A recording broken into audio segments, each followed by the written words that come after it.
Giovanni, ¿cómo estás?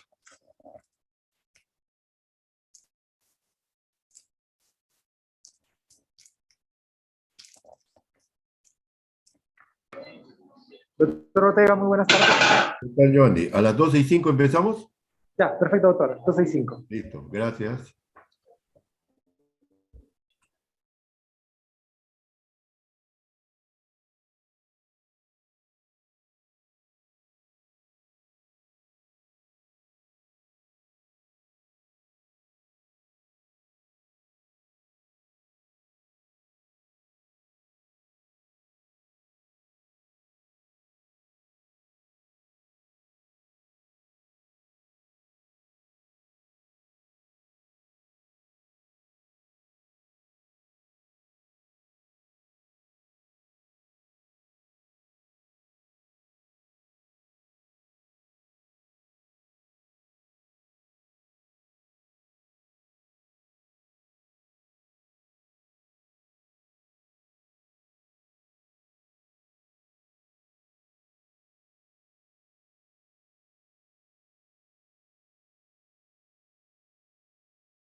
Bien, buenas tardes. Vamos iniciar con la clase de hoy día que corresponde a patología de esófago básicamente y tocamos también diafragma, ¿no? A ver, voy a compartir.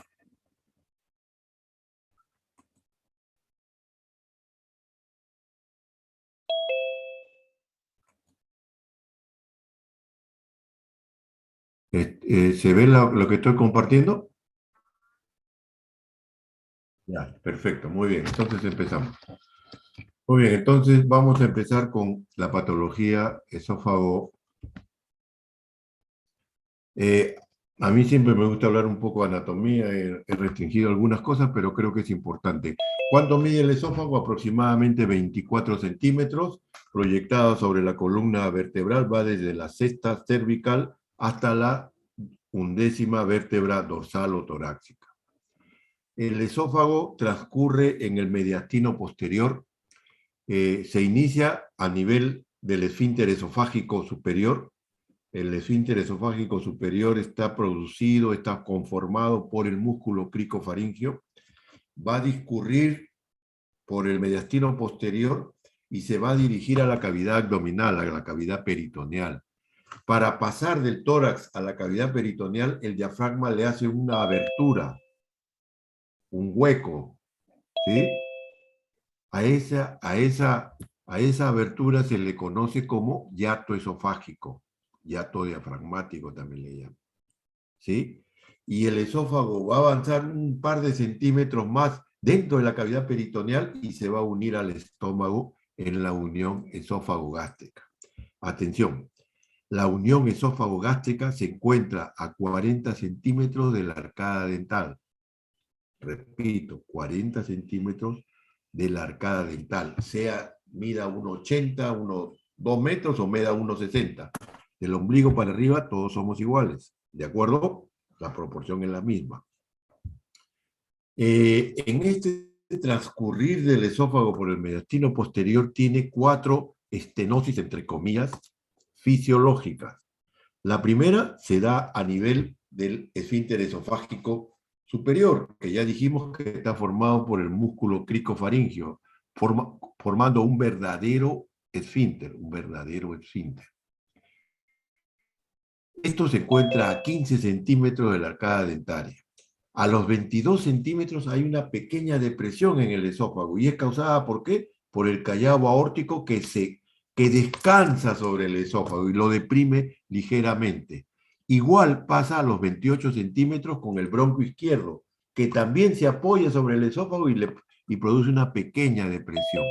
Y finalmente, a los 40 centímetros tenemos la unión esófago-gástrica, donde vamos a tener el esfínter esofágico inferior, ¿sí? Este esfínter no es un esfínter verdadero, pero funcionalmente cumple con los requisitos para considerársele un esfínter. ¿De acuerdo? Ya dijimos a 40 centímetros. Desde el punto de vista histológico, hay una cosa que va a diferenciar al esófago del resto de casi todo el tubo digestivo. El esófago solamente tiene 2 capas, la capa mucosa o epitelio, que es un epitelio poliestratificado, o simplemente decimos escamoso, ¿no? Que lo cubre casi en su totalidad, menos los 2-3 últimos centímetros en que se convierte en epitelio columnar alto, ¿sí? La capa muscular va a estar formada por los 2 fascículos, circular interna y longitudinal externa. ¿Cuál es lo característico de esta capa muscular? Que el tercio superior es músculo estriado, esquelético, voluntario, mientras que los 2 tercios inferiores está formado por músculo liso, involuntario. ¿De acuerdo? Repito, el esófago no tiene serosa, no tiene serosa. Ahí tienen ustedes la unión esófago-gástrica. En toda endoscopía, el gastroenterólogo te va a decir la distancia que hay entre la arcada dentaria y la unión esófago-gástrica. A nivel submucoso vamos a tener el plexo nervioso de Meissner. Y entre la capa, el fascículo circular interno y longitudinal externo, vamos a tener el plexo nervioso de Auerbach, también llamado mientérico. Recordar, junto con el esófago va a transcurrir los nervios vagos, derecho e izquierdo, son paralelos, ¿no? Décimo par craneal, neumogástrico. Muy bien, hablemos ahora de la patología propiamente dicha. Y la patología más frecuente en este momento es el llamado reflujo esofágico, reflujo gastroesofágico, enfermedad de reflujo esófago gástrico.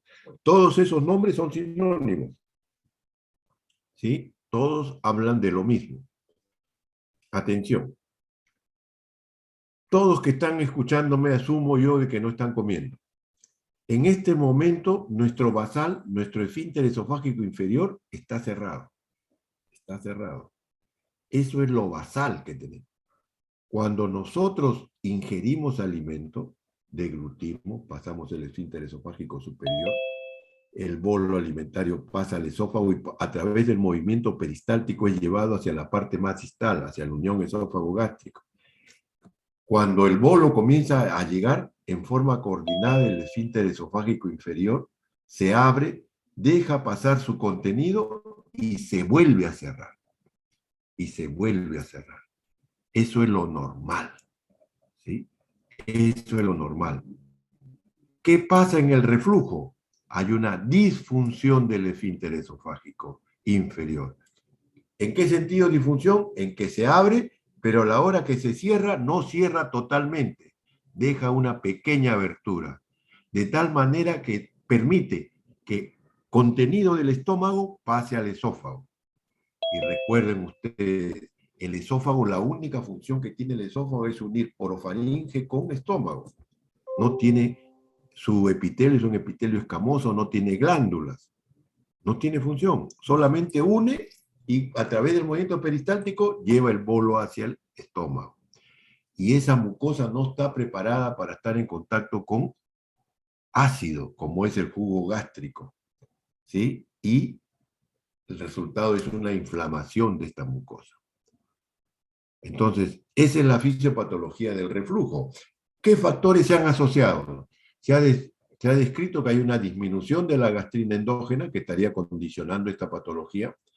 Todo paciente que tiene un antecedente quirúrgico a nivel de la unión esófago-gástrica, la consecuencia va a ser reflujo. Los pacientes que tienen hernia hiatal por deslizamiento, también conocida como tipo 1, también van a tener reflujo. Algunas enfermedades sistémicas como la esclerodermia y el uso y abuso del tabaco y el alcohol son factores asociados al reflujo. ¿Cuál es el cuadro clínico? Cuando el contenido ácido del estómago pasa al esófago, produce una inflamación, una que se conoce como esofagitis. Clínicamente, ¿cómo se traduce esto? Dolor retroesternal, pirosis, dolor tipo quemazón detrás del esternón. ¿Sí? El paciente te va a decir eso, te va a decir que tiene regurgitaciones, acideces, te va a decir el paciente. ¿Sí?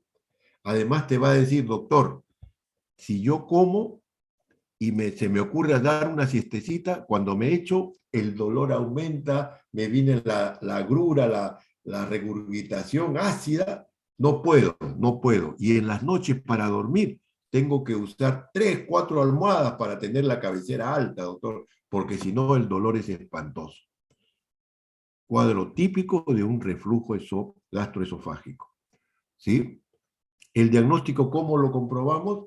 Primero con endoscopía, que es probablemente el examen que en primer lugar hacemos. ¿Qué nos va a decir el endoscopista? Nos va a decir que a nivel del esófago distal hay una inflamación moderada, leve, moderada o severa, o lo que se está usando ahora es la clasificación de Los Ángeles, como vamos a ver. Hay una inflamación, hay una esofagitis, ¿sí? ¿Cómo compruebo yo el diagnóstico? Tomando la presión al nivel del esfínter esofágico inferior. ¿Y cómo va a estar la presión? Va a estar disminuida, va a estar disminuida. ¿Sí? Puedo poner un electrodo en la parte distal del esófago y conectado a un aparatito para que controle la acidez en 24 horas. Y voy a tener que tiene varias horas donde hay acidez cuando no debería haber acidez. Y la acidez se explica por el reflujo. ¿De acuerdo? Esta es la clasificación de Los Ángeles que se utiliza para la esofagitis. Seguramente ya la han estudiado en gastroenterología, simplemente la vamos a mencionar.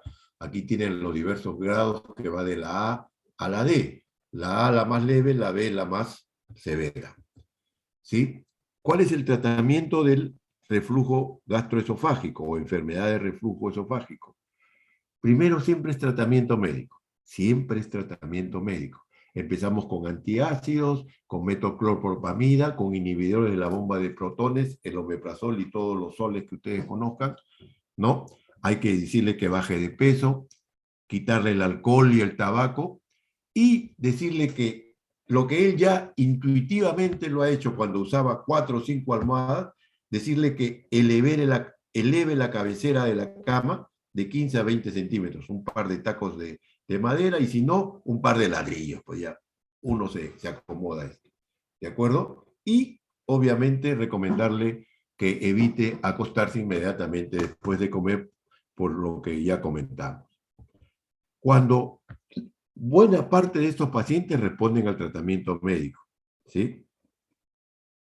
Con su medicina, su vida normal, regular, no pueden irse a fiestas y tomarse unos cuantos tragos porque eso aumenta el reflujo. Cuando el tratamiento médico, yo instauro, ¿cuándo está indicado el tratamiento quirúrgico? ¿Cuáles son las indicaciones? Cuando el paciente no quiere tratamiento médico. Dice, ya, algunos te dicen, ya estoy harto, no puedo ir a reuniones, no puedo comer lo que quiero a la hora que quiero. Yo sé que hay una operación que me soluciona esto. Sí, ahí está el rechazo al tratamiento médico. Cuando fracasa el tratamiento médico, a pesar del tratamiento medicamentoso, no puedo controlar el reflujo, también es otra indicación. Cuando el paciente tiene complicaciones a repetición a nivel respiratorio. ¿Por qué? Por aspiración, básicamente. Como hay reflujo, el contenido del estómago que pasa al esófago llega hacia la orofaringe, una parte sale por la boca, pero otra parte puede irse al árbol bronquial y terminar produciendo neumonías por aspiración, laringitis crónica, etc. Cuando hay hemorragias digestivas a repeticiones por la esofagitis severa que tiene, que puede producir úlceras, y estas úlceras pueden sangrar. Cuando hay estenosis, úlceras a nivel de esófago por reflujo que ceden al tratamiento, pero que a la hora que cicatrizan producen una estenosis. El llamado esófago de Barré, que lo vamos a mencionar a continuación, esofagitis severas como es la esofagitis ulcerativa o úlceras sangrantes. ¿Sí? El procedimiento que se utiliza es, a nivel quirúrgico, el gold estándar es la fundoplicatura de Nissen, que voy a explicar a continuación. Nissen fue un cirujano inglés que se dio cuenta de que el problema, ¿cuál es? Es el esfínter esofágico inferior. Si fuéramos unos robots, que cambien esa pieza de la unión esófago-gástrica, el esfínter esofágico inferior, y pongan uno nuevo. En el ser humano no se puede hacer eso, obviamente, pero sí podemos hacer un nuevo esfínter. Un esfínter que reemplace al esfínter esofágico inferior. Y la materia prima para producir un esfínter, ¿qué cosa es? Es músculo. Y entonces yo voy a tomar pared del fondo gástrico. Recuerden que el estómago tiene una capa muscular donde tiene 3 fascículos, el interno, el oblicuo y el externo. ¿Sí? Entonces, como ven ustedes en la lámina, parte del fondo lo voy a pasar por detrás del esófago y lo voy a rodear y lo voy a suturar. De tal manera que le hago como si fuera una corbatita Michi o una pequeña gabardina, ¿cómo se llama eso? Bueno, ya. Y lo suturo y esto, la pared del fondo gástrico, va a ser las veces de un nuevo esfínter esofágico inferior.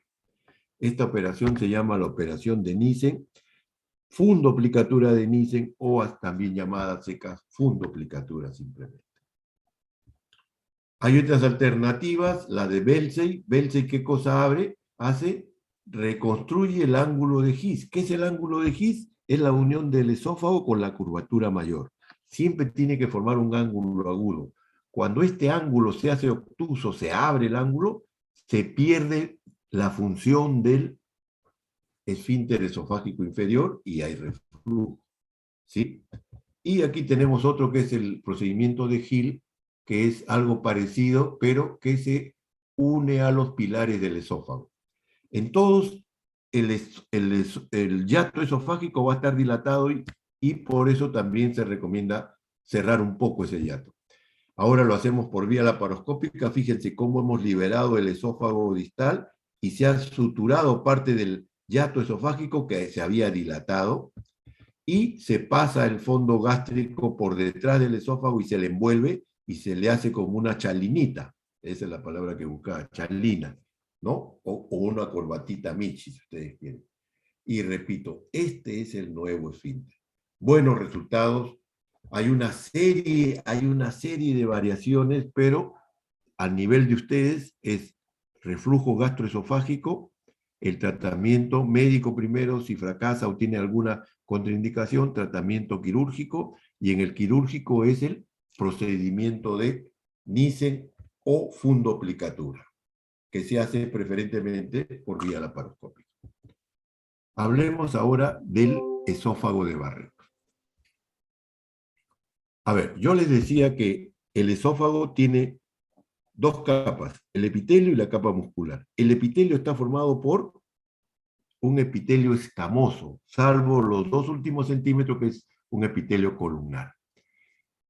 Cuando parte de este epitelio escamoso en la parte distal es reemplazado por un tejido heterotópico, ¿qué significa heterotópico?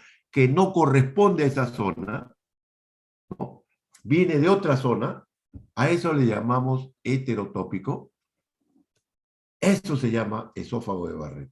Y este tejido heterotópico se caracteriza porque tiene 3 células: metaplasia intestinal, epitelio columnar simple y un epitelio muy similar al fondo gástrico. ¿Cuál es el más importante? Metaplasia intestinal.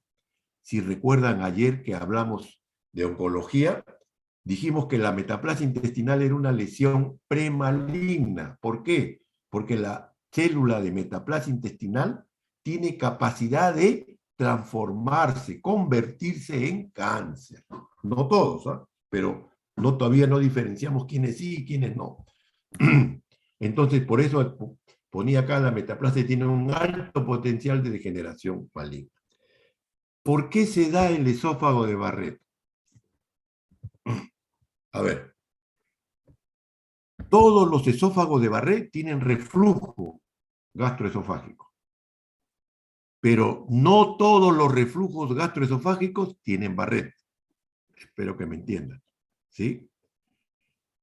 Entonces, la primera conclusión es: el esófago de Barrett se presenta cuando hay reflujo gastroesofágico.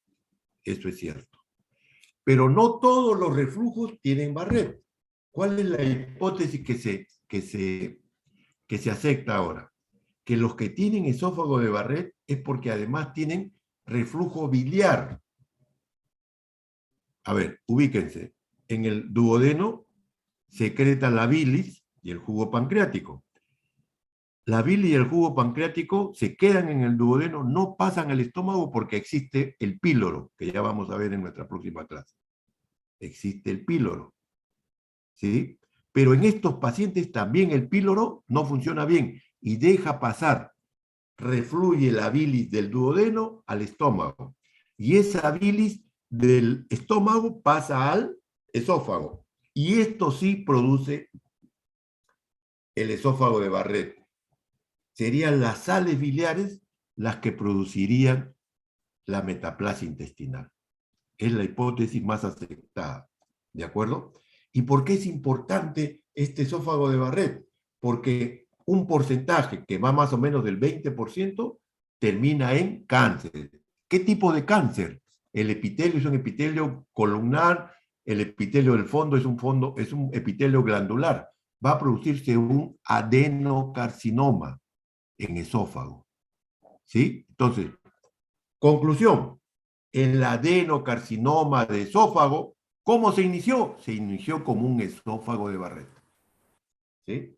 Siempre el adenocarcinoma se origina como un esófago de Barrett. ¿De acuerdo? Entonces, los pacientes que tienen esófago de Barrett tienen que tener un control mínimo, cada año, una endoscopía y le van a tomar biopsia. Sale esófago de Barrett solo. Esófago de Barrett con displasia. Ayer explicamos lo que era displasia. Leve, moderada o severa. Leve, moderada. Listo, no pasa. Sigue en observación. Pero si sale una displasia severa, ahí yo lo trato como si fuera cáncer. ¿De acuerdo? Como si fuera cáncer. Si me sale adenocarcinoma, obviamente se trata como cáncer. ¿Sí? Atención con el siguiente concepto que es vital. Los pacientes con esófago de Barrett tienen reflujo y yo los opero, le hago una operación de Nissen, ¿sí? Le hago una operación de Nissen. Ya la lesión del Barrett regresiona, no regresiona. El daño ya está hecho. Va a tener que seguir controlándose. No va a tener el reflujo, no va a tener la sintomatología, va a estar bien por eso, pero si tiene esófago de Barrett, tiene que seguir con sus controles anuales para detectar si se convierte en un adenocarcinoma, y si se convierte en un adenocarcinoma es pequeñito y el pronóstico es mucho mejor.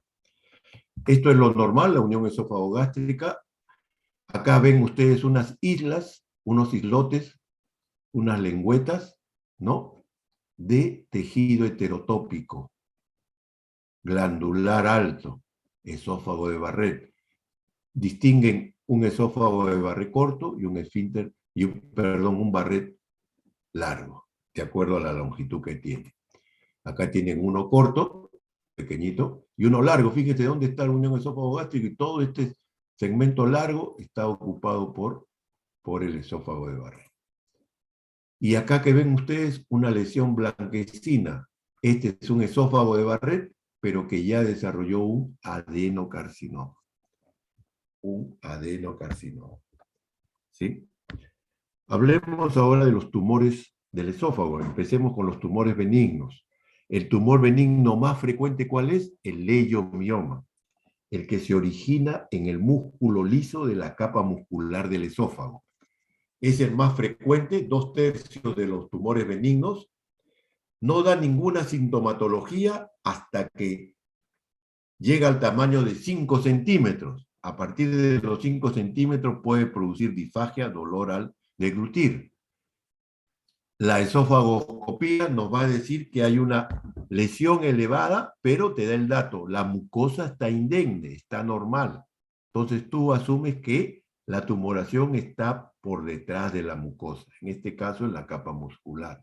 Una radiografía con contraste de esófago nos muestra la imagen que ustedes pueden ver a la derecha, cómo hay un crecimiento hacia la luz del esófago, pero es un crecimiento regular, fíjense. ¿Sí? Característico del leiomioma. ¿El tratamiento cuál es? Siempre es quirúrgico. Siempre es quirúrgico. ¿Sí?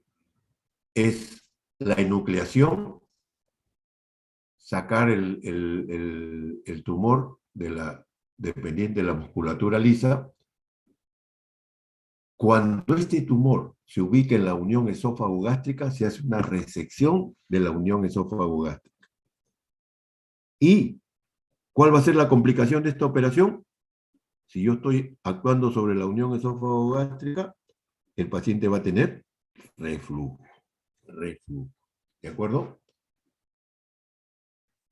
Los tumores malignos del esófago, fíjense la incidencia bien interesante. En la raza blanca, 0,35 por cada 100.000. En la raza negra, fíjense, 13.5 por cada 100.000. Pero en la raza asiática, 130 por cada 100.000. O sea, hay una gran variabilidad, ¿no es cierto? Extraordinaria. ¿Por qué los chinos, la raza asiática, tienen tanto? No sabemos, ¿no? Te dice que comen comidas muy calientes, que tienen mala higiene dental. No, no creo mucho eso. ¿Ah? Debe ser algo genético, ¿no? Que los predispone a esto. Los factores que se han asociado al cáncer de esófago, el uso y abuso del tabaco y alcohol, las nitrosaminas, que están en las carnes ahumadas, en las parrillas, eso que es bien rico, ahí está rico en nitrosaminas también. Como les decía, mala higiene dental, bebidas calientes, repito, debe haber algún factor genético. ¿Cuáles son los cánceres más frecuentes? Lejos, lejos, el más frecuente, el carcinoma escamoso, ¿no es cierto? El carcinoma escamoso. Pequeña cantidad, adenocarcinoma. Ya hemos dicho, el adenocarcinoma se originó ¿en qué? En un esófago de Barrett. Y mucho más raro el carcinoma mucoepidermoide. Clínicamente el paciente no va a tener ninguna sintomatología, ¿sí? Generalmente, cuando un tumor de esófago da sintomatología, estamos en un estadio avanzado. Lo más seguro, lo más seguro. El diagnóstico lo podemos hacer por una radiografía de esófago con contraste, que cada vez se usa menos. La endoscopía alta o esófagoscopía es el examen inicial que hacemos, ¿no? Nos va a decir dónde está el tumor, las características del tumor y sobre todo va a tomar la biopsia, que la biopsia nos van a informar como carcinoma escamoso. La ecoendoscopía se está utilizando para ver hasta qué capa invade el tumor, se quedó solamente en la mucosa, llegó a la capa muscular, atravesó la capa muscular y llegó al tejido adventicio que lo rodea. ¿Hay ganglios o no hay ganglios? Por endoscopía se puede ver eso. Cuando es en el tercio medio, se hace broncoscopía, porque se acuerdan que dijimos que a los 28 el bronco izquierdo descansa sobre el esófago, hay que descartar que haya compromiso del bronco izquierdo. La tomografía computada y la resonancia magnética, que cada vez se utiliza más, se utiliza para sobre todo ver el tamaño del tumor, las relaciones del tumor con las estructuras vecinas y descartar si hay ganglios afectados.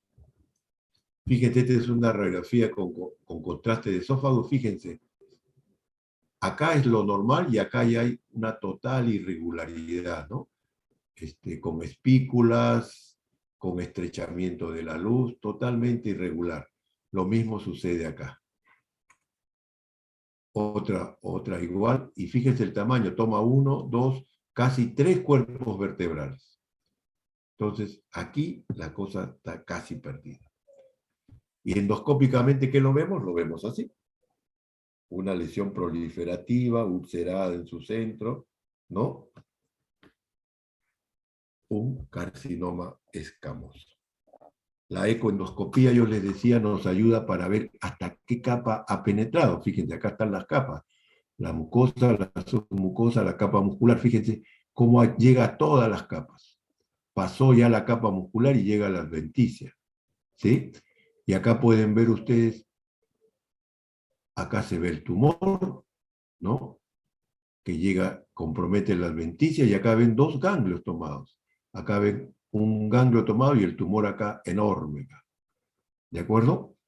Para eso nos sirve la ecoendoscopía. El tratamiento del carcinoma esofágico idealmente es cirugía. La única forma de curar un cáncer de esófago es por cirugía. ¿Y el tratamiento en qué es? Sacar el esófago, esofaguectomía. Se hace una linfadenectomía, se sacan todos los ganglios que están alrededor del esófago y se hace una reconstrucción. Los resultados no son muy buenos, que digamos.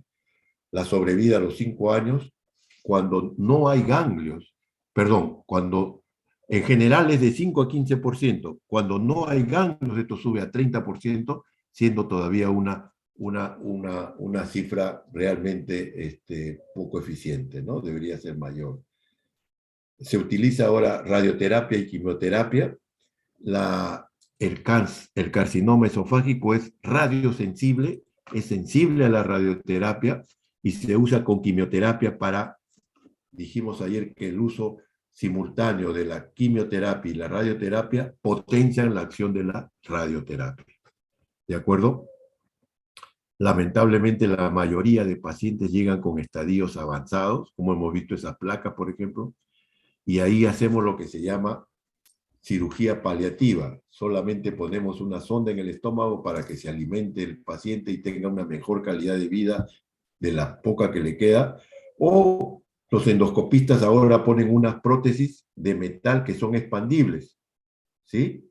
Como unos tubitos, como unas redecillas, que tú los pones y a la hora los sueltas y comienzan a abrirse y entonces evitan la obstrucción del esófago para que el paciente pueda seguir alimentándose por la vía oral. El cáncer esofágico, la clasificación TNM que hablábamos de ayer, T, ¿qué cosa es? Es compromiso de las capas del esófago por el tumor. Si el tumor se quedó en la mucosa y submucosa, T1, T2 llegó a la capa muscular, T3 pasó a la adventicia y T4 a estructuras vecinas adyacentes. N es los ganglios comprometidos con neoplasia. N0 no hay ganglios, N1 hay ganglios. Y M es metástasis. M0 no hay metástasis, M1 hay metástasis.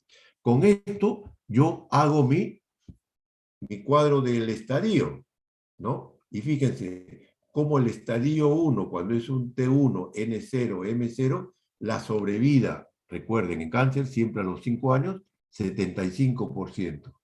Pero fíjense, si ese ya llegó a la capa muscular o atravesó la capa muscular, pero no tiene ganglios, la sobrevida es 40%. Y así pueden ustedes ver cómo no podemos tener unos buenos resultados. ¿Cuál es la conclusión? No podemos esperar que el cáncer nos dé sintomatología para hacernos ver. A partir de los 50 años, que es la edad donde es más frecuente, a partir de esa edad es más frecuente el cáncer, ¿qué se recomienda? Oiga, una endoscopía alta. Una esofagoscopía con gastroscopía. ¿Sí? Eso es cultura de salud.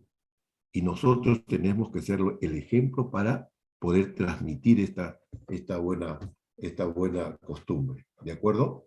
No esperar tener síntomas, sino adelantarnos y hacer lo que se conoce como prevención. Como prevención podemos curar muchas vidas. Cuando yo saco todo el esófago, acá por ejemplo he sacado todo el esófago, tengo que reconstruir eso. O sea, reconstruir todo el tracto digestivo, ¿sí?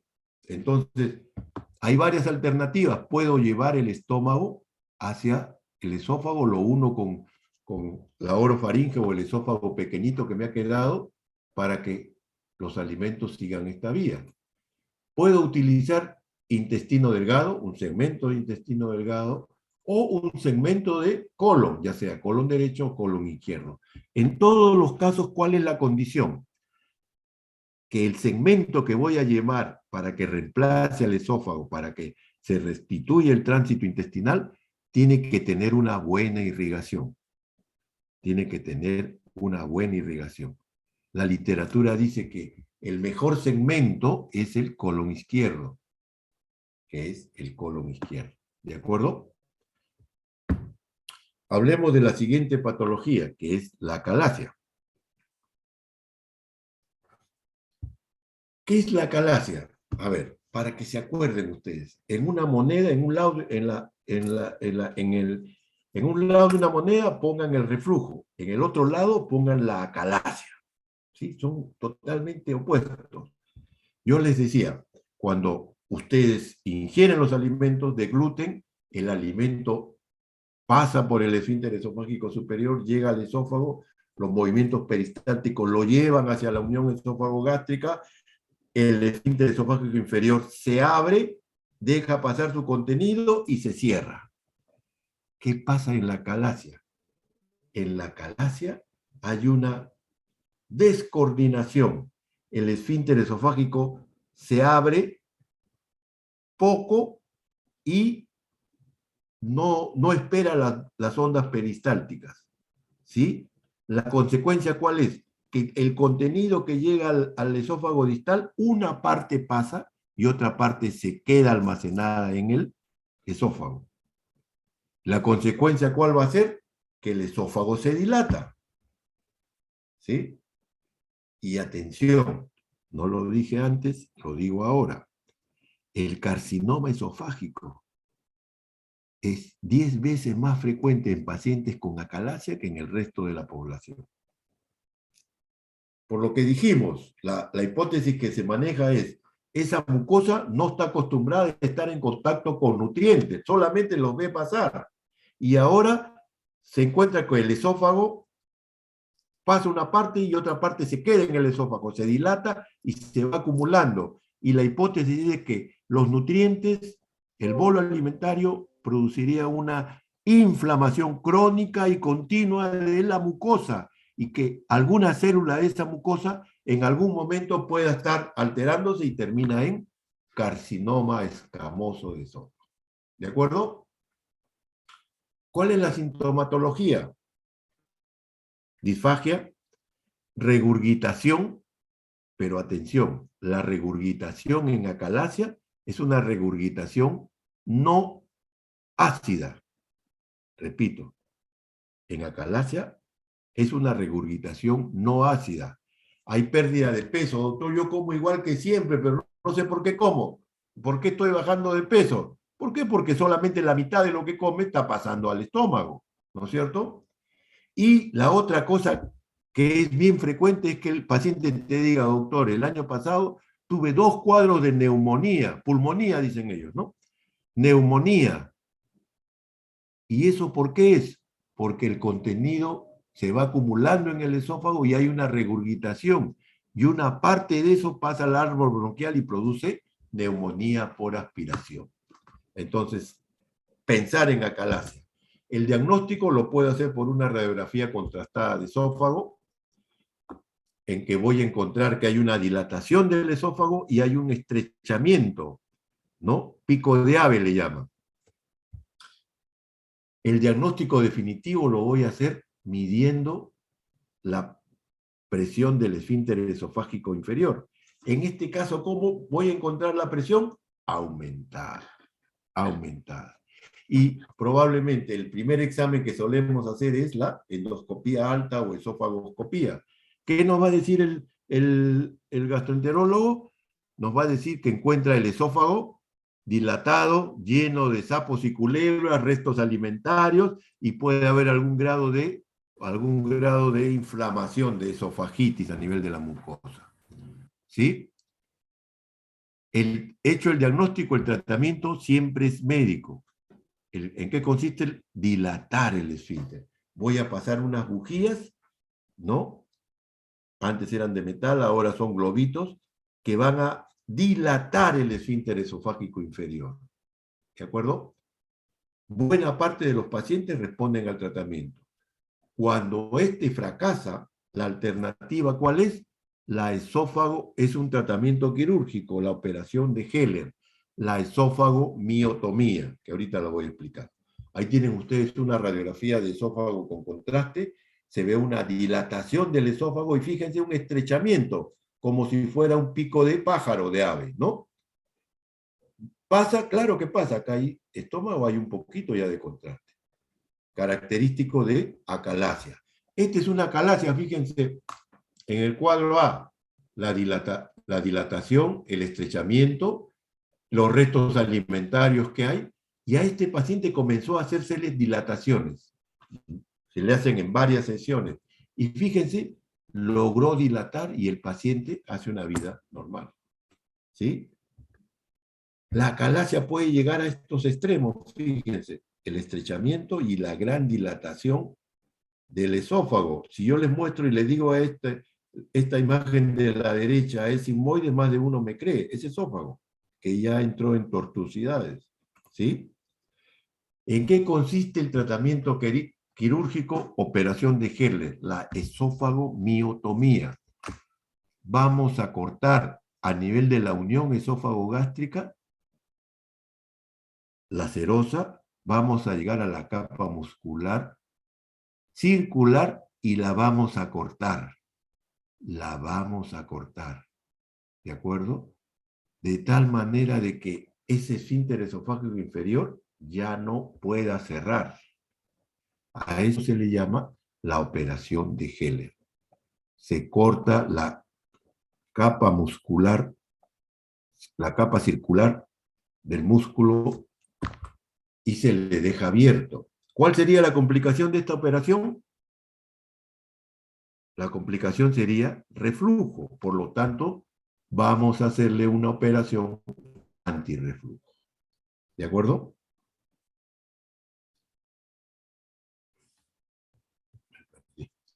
Muy bien. Sigamos. Hablemos ahora de las hernias diafragmáticas. Solamente voy a mencionar las hernias diafragmáticas congénitas. Son dos, la de Bordalet y la de Morgani. La de Bordalet son las más frecuentes, son las posterolaterales, ¿no? Mientras que las de Morgani se encuentran en la parte anterior, en la unión en la línea media entre el esternón y el origen de las costillas. Son congénitas. Atención, ¿qué es la hernia hiatal? Yo les dije que el esófago pasa a la cavidad peritoneal a través de un agujero que le hace el diafragma. Ese agujero toma el nombre de hiato esofágico. Por ese hiato esofágico solamente pasa el esófago. ¿Sí? Cuando ese hiato esofágico se dilata, la presión es mayor en el abdomen que en el tórax, y el contenido del abdomen es protruido hacia el tórax, y a eso se le llama hernia hiatal, a la protrusión del contenido peritoneal hacia la cavidad torácica. Reconocemos tres tipos: el tipo 1 o por deslizamiento, tipo 2 paraesofágica y el tipo 3 que es el mixto. Acá tenemos el tipo 1, también conocido como hernia por deslizamiento. Fíjense, la unión esófago-gástrica ha sido protruida hacia el tórax y una parte del cardias está en el tórax. ¿Sí? Si a este paciente le hacen una endoscopía, el endoscopista, ¿qué va a encontrar? La unión esófago-gástrica la va a encontrar a 35 centímetros. ¿Cuánto es lo normal? Dijimos 40. Con ese dato yo hago diagnóstico de hernia hiatal por deslizamiento. ¿Se dan cuenta? Mientras que la hernia hiatal tipo 2 paraesofágica, el hiato se ha dilatado, pero ahí lo que pasa es parte del fondo gástrico sale de la cavidad peritoneal y se proyecta al tórax. ¿Sí? ¿Cuál es el cuadro clínico de estos pacientes? En el tipo 1, hernia hiatal por deslizamiento, el cuadro clínico, ¿cuál va a ser? Reflujo gastroesofágico. El paciente no le va a decir, vengo porque tengo hernia, no. El doctor, tengo acideces, regurgitaciones ácidas, no me puedo echar, duermo con 4 o 5 almohadas, etc. ¿Sí? El tratamiento es primero médico. Si no hay buenos resultados, es tratamiento quirúrgico. Pero de inicio es tratamiento médico. En la hernia hiatal paraesofágica, el paciente clínicamente es asintomático. Es asintomático. ¿Sí? Acá ven ustedes la hernia tipo 1. Es asintomático. ¿Y cómo hacen el diagnóstico? Porque le hicieron una endoscopía de control, porque le tomaron una radiografía por alguna otra patología y encontraron la hernia paraesofágica. ¿Cuál es el tratamiento de la hernia paraesofágica? Atención, siempre es quirúrgico. Se recomienda el tratamiento quirúrgico. ¿Por qué? Porque esa hernia tiene el riesgo de encarcerarse, de estrangularse. produce isquemia, perforación y nos da una mediastinitis, con una morbimortalidad muy alta, muy alta. Entonces, se le recomienda operarlo, no de emergencia, pero sí, oiga, usted tiene que prepararse para operarse. Y acá pueden ver ustedes lo que dijimos de la hernia hiatal tipo 1, ¿no?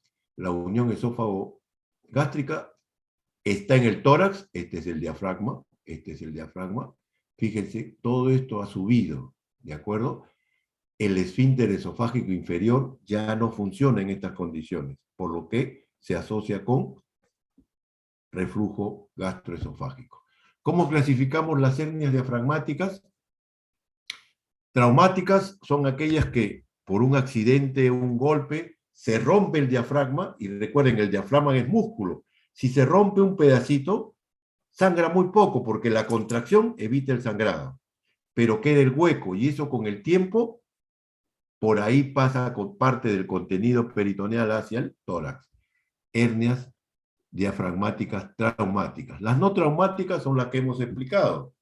Las hernias a través del hiato esofágico por deslizamiento, que son las más frecuentes, 85%, las paraesofágicas y las mixtas, que es la unión de ambas, 5%.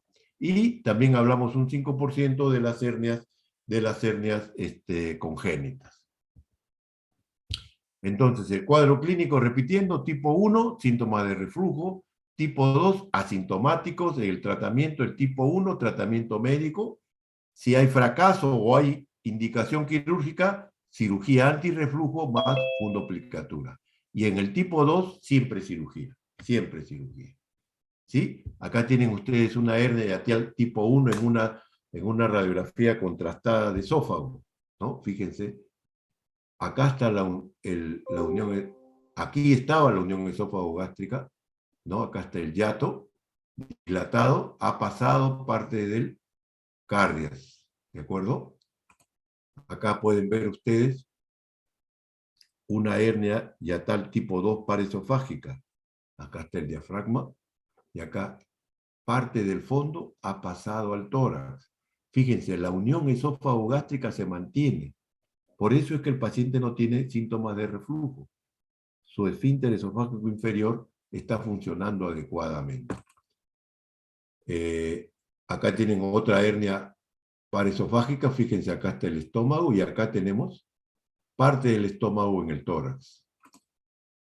Acá hay una, raro es esto, pero lo pongo. Fíjense, tienes una hernia mixta, hernia tipo 1 acá, fíjense, el estómago ha pasado al tórax, pero también tiene una parte del fondo gástrico que está acá, diferente, que es realmente rara esta patología. Y las hernias diafragmáticas, traumáticas, que de repente el paciente no tiene ninguna sintomatología, pero tú le tomas una placa de tórax y ves que en este caso, en el hemitórax izquierdo, hay una gran opacidad que refleja el contenido de la cavidad peritoneal que ha pasado a la cavidad torácica. El tratamiento en estos casos también es quirúrgico. Hablemos ahora de los divertículos, ya para terminar. Los divertículos son dilataciones de la pared, en este caso esofágica, que crecen en dirección opuesta a la luz esofágica en este caso. Los divertículos pueden ser verdaderos cuando tienen las dos capas, o pueden ser falsos cuando tienen una sola capa, en este caso la mucosa. También le llaman a los falsos por pulsión, y a los verdaderos también algunos pueden ser por tracción. Los divertículos los dividimos por su ubicación anatómica. Tercio superior tenemos el llamado divertículo de Zenker, que es el más frecuente, que lo vamos a tratar en la siguiente lámina. Es un divertículo falso o por pulsión. En el tercio medio vamos a tener los parabronquiales, que son divertículos verdaderos que se producen por tracción. En nuestro medio es frecuente esto. ¿Por qué? Tuberculosis, somos uno de los países campeones en el mundo en tuberculosis. Cuando tú tratas la tuberculosis, que con tratamiento médico van bien. Los ganglios mediastinales que están pegaditos al esófago han sido tan alterados, están enfermos por la tuberculosis, al recibir el tratamiento se fibrosan y al fibrosarse traccionan la pared esofágica a la que han estado adheridos y producen un divertículo verdadero. ¿Sí? Generalmente son asintomáticos, no hay ningún problema con estos pacientes. Y finalmente, en el tercio inferior, justo antes que el esófago atraviese el diafragma, aparecen unos divertículos que pueden ser de pulsión y tracción, son asintomáticos y son falsos. ¿De acuerdo? El divertículo más frecuente es el divertículo de Zenker. Es el divertículo de Zenker. Atención. ¿Por qué se produce el divertículo de Zenker? Normalmente, el esfínter esofágico superior está formado por el músculo cricofaríngeo. Normalmente lo tenemos cerrado. Cuando nosotros deglutimos, por reflejo, ese esfínter se abre, deja pasar su contenido y se vuelve a cerrar. ¿Sí? Muy bien. En el divertículo de Zenker, el esfínter esofágico superior, ¿sí?, entra en hipertonía. No se abre del todo. Se abre parcialmente. Y entonces, cuando yo degluto, si tengo esta patología, una parte va a pasar al esófago y una parte se queda en la orofaringe. ¿Sí? Se queda en la orofaringe. Atención, en la orofaringe, en la cara posterior, hay una zona de debilidad que se llama la boca de Killian o también triángulo de Laimer, que está formado por los músculos constrictores inferiores, derecho e izquierdo, y el borde inferior del cricofaringe. Esa es una zona de debilidad. No hay músculo ahí. Cuando aumenta la cantidad que se queda en la orofaringe, aumenta la presión y la presión empuja a la cara posterior de la orofaringe y produce un divertículo falso porque solamente tiene mucosa. ¿Sí? A esto se le conoce como divertículo de Zenker. ¿Qué sintomatología va a producir? Mal aliento, halitosis se llama eso. Regurgitación, doctor. Regurgito, no ácido en este caso, y a veces me sale con trocitos de la comida del día anterior, doctor. ¿Sí? Y cuando paso, también tengo dolor al tragar. Hay una disfagia. ¿Por qué? Porque este divertículo crece tanto que comprime la parte inicial del esófago y produce la disfagia. ¿Cuál es el tratamiento? Si esto es producido por una hipertonía del músculo cricofaringio, ¿cuál es el tratamiento? Cortar ese cricofaringio, que ya no esté hipertónico, que esté siempre abierto. A eso se le llama miotomía longitudinal del cricofaringio. Cuando miden menos de 5 centímetros del divertículo, esto es suficiente. Cuando mide más de 5 centímetros del divertículo, se hace eso, pero se saca el divertículo. Se corta el músculo y se saca el divertículo. Existe una alternativa endoscópica. El gastroenterólogo entra con su endoscopio. A los 15 centímetros hemos dicho que está la unión, el esfínter esofágico superior. Corta la mucosa, abre la mucosa y se va a encontrar con la capa muscular. Y ahí en esa capa muscular la abre y se encuentra con el músculo cricofaringio. Y comienza a cortar la fibra del cricofaringio. Esto se hace en varias sesiones hasta que ese músculo cricofaringio se relaja y la consecuencia va a ser que el divertículo se va a retraer. A eso se le llama la operación endoscópica de Doholman o la faringoesófagotomía endoscópica. Y acá ven ustedes el triángulo del Laimer en la cara posterior, por ahí sale el divertículo. Fíjense, esta es una radiografía de esófago, es un divertículo grande, fíjense cómo comprime el esófago acá. Por eso el paciente no solamente tiene halitosis, sino que tiene disfagia, ¿no? Otra característica que te va a decir el paciente, doctor, siento como si tuviera una bola acá, ¿no? y eso es característico de las neurosis, ¿no? No siempre, no siempre es así, pensar en esta patología. ¿De acuerdo? El tratamiento es la miotomía del cricofaringio y si mide más de 5 centímetros, la resección del divertículo. Muy bien, señores. Hasta acá la parte, espero que mañana puedan ampliar algunos conceptos, algunas dudas. No sé si alguien tiene alguna pregunta. Si no, lo dejamos ahí. Doctor, una pregunta. Muy bien. Eh, Cuando hay una hernia hiatal paraesofágica, ¿no hay síntomas respiratorios? O sea, no No se hay comprime síntomas, no hay síntomas respiratorios. Porque ese ninguno. mediastino no produce sintomatología respiratoria. Gracias. ¿Alguien más? Muy bien, muchachos. Nos vemos, creo que nos toca la próxima semana, el otro lunes creo que me toca. Sí, el otro lunes me toca. Muy bien. Gracias, hasta luego. Gracias, doctor.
1.